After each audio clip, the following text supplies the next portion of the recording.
एकीकडे नवरात्र उत्सवाची धूम सुरू असताना दुसरीकडे मात्र ऐन सणासुदीमध्ये 10 जणांच्या टोळक्याकडून दहशत निर्माण करण्याचा प्रयत्न सातपूर श्रमिक नगर परिसरात गुरुवारी रात्री 24 सप्टेंबरला 10:30 वाजेच्या दरम्यान किरकोळ वादामधून घडला।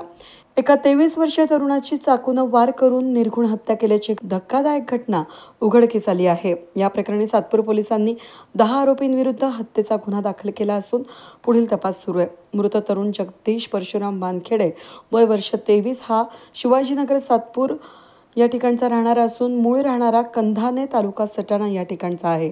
हा आपल्या मित्रासह जुन्या स्वामी समर्थ केंद्राजवळ असलेल्या लक्ष्मी हाईट्स इमारतीसमोरील सार्वजनिक रस्त्यावर फिरत होता। गुरुवारी रात्री 10:30च्या दरम्यान काही किरकोळ कारणावरून आरोपी टोळक्यासोबत त्याचा वाद झाला। या वादानंतर संतप्त झालेल्या आरोपींनी जगदीश वानखेडेवर चाकूने हल्ला चढवला। त्यांनी वानखेडेच्या पोटात, पाठीवर आणि छातीवर सपासप वार केले। एवढेच नाही तर हातापायांनी मारहाण करून त्याला गंभीर जखमी केलं, ज्यामुळे त्याचा जागीच मृत्यू झाला। या घटनेनंतर सातपूर पोलीस ठाण्यात गुन्हा दाखल करण्यात आला असून 10 जणांना आरोपी करण्यात आले। प्राथमिक माहितीनुसार कोणतेही ठोस कारण नसताना आरोपींनी फिर्यादीला दमदाटी केली आणि त्यानंतर त्याचा मित्र जगदीश वानखेडे याचा जीव घेतला।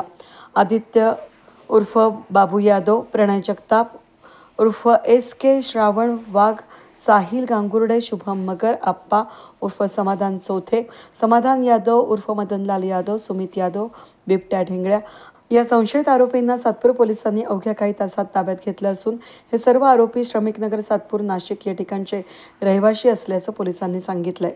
सातपूर पोलीस ठाण्याचे वरिष्ठ पोलीस निरीक्षक रणजित नलावडे यांच्या मार्गदर्शनाखाली पोलीस उपनिरीक्षक गणेश बुवा, PSI राकेश नहाळदे, गुन्हा शोध पथकाचे अनिल आहेर, सचिन आजबे, रवींद्र जाधव, अनाजी मुसळे आणि पोलीस कर्मचारी या गुन्ह्याचा तपास करीत असून या घटनेमुळे सातपूर परिसरात तणावाचं वातावरण निर्माण झालंय।